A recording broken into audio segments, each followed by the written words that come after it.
When We Disagree is a show about arguments, how we have them, why we have them, and their impact on our relationships and ourselves.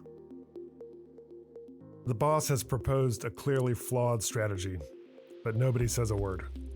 Doubts remain unvoiced, heads nod in agreement, and 6 months later, everyone wonders how such smart people could have made such a terrible decision. This is groupthink, where the desire for harmony overrides critical thinking. Irving Janis, the researcher, coined this term after studying foreign policy disasters like the Bay of Pigs invasion. He found that cohesive groups, especially under pressure, often converge on decisions without properly evaluating alternatives. The scariest part is that members genuinely believe they've reached consensus through careful deliberation when they've actually engaged in collective self-censorship. Groupthink doesn't require weak-minded followers. It happens in family interventions that backfire spectacularly because nobody wanted to seem unsupportive. It happens in friend groups where everyone pretends to enjoy activities they secretly hate because they assume that others love them. The restaurant everyone agrees to visit but nobody actually likes, that's groupthink in action. Romantic relationships create two-person groupthink. Couples develop shared delusions about their finances, parenting skills, or relational health because challenging these beliefs feels like betrayal. We're not like other couples becomes a mantra that prevails, and it prevents honest disagreement. Friends watching dysfunctional relationships wonder why the couple can't see obvious problems. They're trapped in their private groupthink bubble. Workplace groupthink produces spectacular failures too. Tech companies convince themselves their product is revolutionary while ignoring user complaints, or marketing teams fall in love with campaigns that customers genuinely hate. Cults represent groupthink's most extreme form, where questioning the group becomes literally unthinkable. The symptoms are recognizable: direct pressure on dissenters, self-censorship, illusions of unanimity, and stereotyping outsiders as evil or stupid. Groups develop mind guards who protect leaders from troubling information, and members rationalize away problems and maintain unwavering beliefs in the group's inherent morality. Preventing groupthink requires structural solutions. Make people play devil's advocate. Encourage authentic dissent. Leaders should speak last, not first. Bring in outside perspectives. Create anonymous feedback channels. And most importantly, celebrate disagreement as healthy rather than threatening. The best decisions can come from groups that argue productively, not those that agree easily.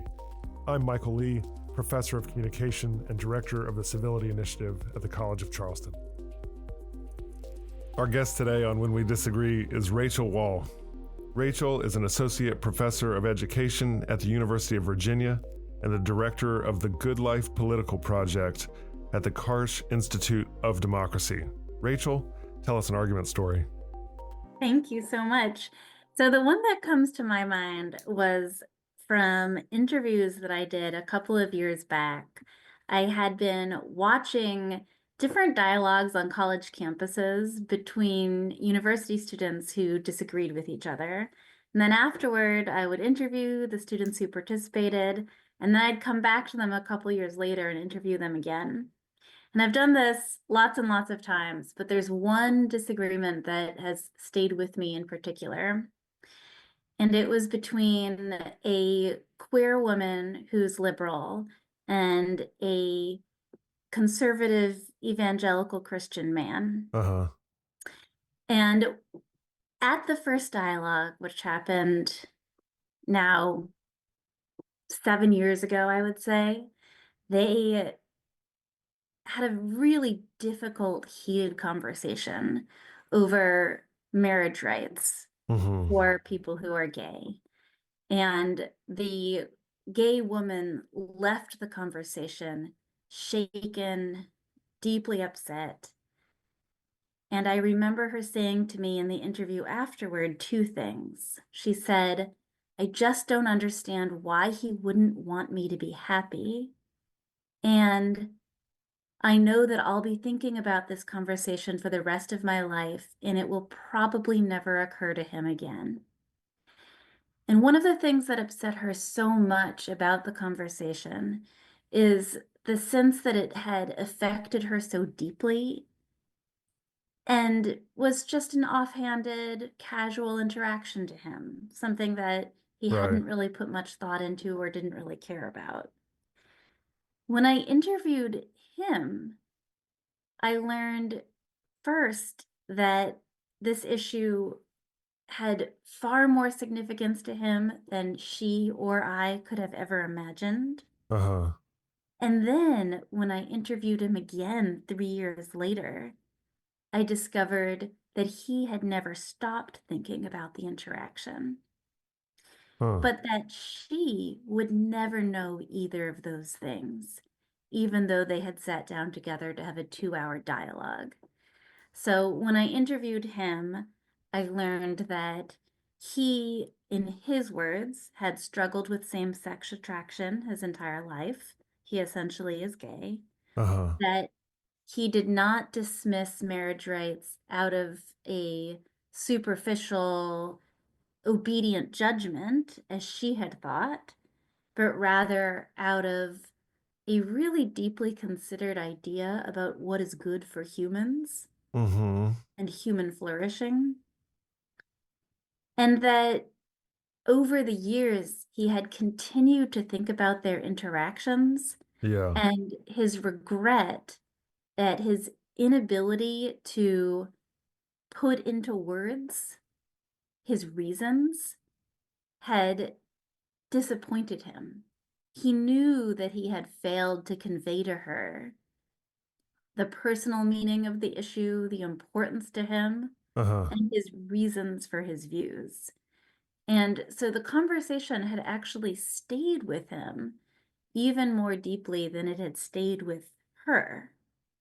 And I've thought about this interaction so much over the years because it really is a reminder to me of how much is possible in dialogue. Because when I spoke to him in our confidential interview, he was able to explain a worldview that I had previously little understanding of, but yet also at the same time, the incredible limits of dialogue. Because when he was actually speaking with her in that moment, he had not been able to put into words his reasons, and she had left the interaction feeling dismissed and unseen. I want to come back to the specifics of this particular case and not just what the participants were saying, but also why it sticks out to you. But just to set the scene now broadly, we've heard a little bit about this particular item of research, but in your broader stream of research, you are bringing students together. They are having a difficult dialogue about something they disagree about. Then you're doing an immediate or quickly thereafter interview confidentially with both of them separately about how it went and their feelings about the other person and the issue and themselves and so forth. And then following up with them several years later to do a much later interview about the durability, the stickiness of the conflict. But they don't also then come back together and talk to one another 3 years later again, right? That's correct. And how many of these kinds of initial dialogue, confidential interviews, plus way after interviews have you done? So, with college students, I've interviewed over 50 students and conducted 2 to 3 interviews with most of those 50 students. Yeah. And of the range of things that they talk about, what's included? This is obviously about marriage equality, but what else comes up? Around 2017, the immigration ban came up a lot, particularly for students whose families had immigrated from other countries. When I was conducting interviews around 2020, race and policing came up a great deal. Um, it really reflects whatever is Yeah, happening in the country in the way that you would expect. that's right.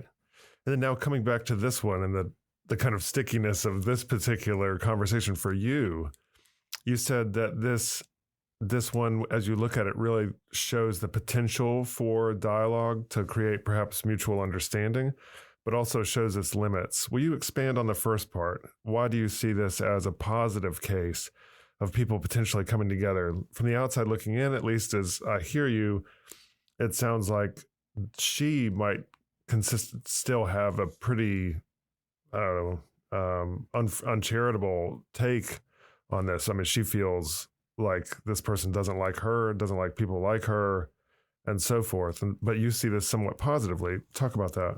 Yeah, that's right. The reason I see it positively, although not only positively, but Right. the reason it's partially positive were because I consider my interviews also a form of dialogue. When I was interviewing him and he knew it was confidential, his name and face weren't associated with the conversation anywhere, he was able to disclose much to me about not only his personal experience, but also the depth and the thought that went into his views that invited me to understand those views in a way that I had not before. It showed me what is possible for me to understand in a new way by listening to somebody who I disagreed with. And so the interview for me was a form of dialogue. Mm-hmm. And she had, if I'm putting words in her mouth, she had thought that he was making a very casual set of dismissals, That's exactly and right. that the conversation was forgettable. That's exactly right. One of the reasons that she felt so shaken up by the conversation is she felt that this issue that could make or break her ability to live a good life was so superficially and casually dismissed by somebody who would vote against her. Was so seemed It seemed to her that he was just accepting a religious and political script without thinking carefully about it, and that upset her very much. Right. And then, in fact, you say that he had applied some depth of thought. This was not a casual consideration. How did that show up in interviews with you? In other words, how could you tell? He talked about the years he spent reading and reflecting and praying and talking to people whose judgment and discernment he respected. And it was very clear that this choice, this view, came at tremendous personal cost to him. He had decided to live celibate in order to reject his own longing because he believed in a particular vision of human flourishing. Hmm. And while I was not persuaded that this would be a superior way for humans to flourish, it did give me a newfound respect for his personal integrity that I would not have understood had I not had this conversation with him. And let's flip the coin a bit. You talk a bit about how this, both in terms of understanding the initial dialogue between them, but also in your dialogue with him after the fact, you came to a greater understanding, not necessarily of his position, but of his motivation, of his worldview, and of his integrity, as you put it. And that perhaps shows the potential for greater dialogue amongst people who disagree with one another if we can apply some curiosity, respect, and depth of perspective to the disagreement. But you also characterize this conversation as sticky for you because it might show the limits of dialogue. Talk about that too. That's right. It shows to me how much gets in the way when we try to talk to each other, that self-consciousness and how much we're willing or not willing to disclose, the nervousness and the anger and the hurt that make it difficult for us to explain with depth and nuance our own, not only our own reasons, but also our own uncertainty, our own inner conflicts, the way in which we so quickly polarize so that we feel that we have to be all or nothing and seem completely confident about all of our convictions when actually most of us have inner struggles with the things that mean the most. It's very difficult to create the space to have a conversation that is honest and searching. And when you look at this really complicated case, what larger lessons do you draw? I mean, it seems like such a mixed bag. You've kind of persuaded me that this is a bit of a mixed bag with suggestions of promise and suggestions of peril simultaneously. And so it's easy to look at this and feel somewhat confused about, the potential for people to really come together across their differences. I think it reinforces to me what the moderators of this dialogue were originally trying to do, and which did work successfully for many students, and I think perhaps could still work for these students if they had more time and space, which is when we bring people together, try to create an environment in which people are asking each other questions driven by curiosity and mutual respect. Because what I find is that most often, though obviously not all the time, when people don't feel attacked and they feel that they're going to be respected, that their dignity is not in question, and when they feel like the person is asking them questions because they're actually curious, people are far more likely to admit their own uncertainty and reflect on their own beliefs rather than just stick to a script and defend everything they think that they are supposed to believe. How are you incorporating those ideas about the conditions under which people can really share and really feel safe, to use the words, really feel comfortable expressing their inner convictions? Going forward in your research, how do you create those conditions? Sure. So I'm working with the Karsh Institute of Democracy to design a dialogue program at UVA, and I've also been supporting other universities and schools to design their own dialogue work that's appropriate for their settings. And each place and each setting will look a little bit different, but we do, in all of these ways, try to create conversations where certain norms are set with students at the beginning that are based in, hey, what do we want to accomplish here? What do we hope for? Do we want a boring conversation where we all pretend to agree? Do we want a painful conversation where all we do is fight? What do we really want? And students usually say, we really want to understand other opinions that are different from our own. That would be way more interesting. So what do we have to do if we're going to get there?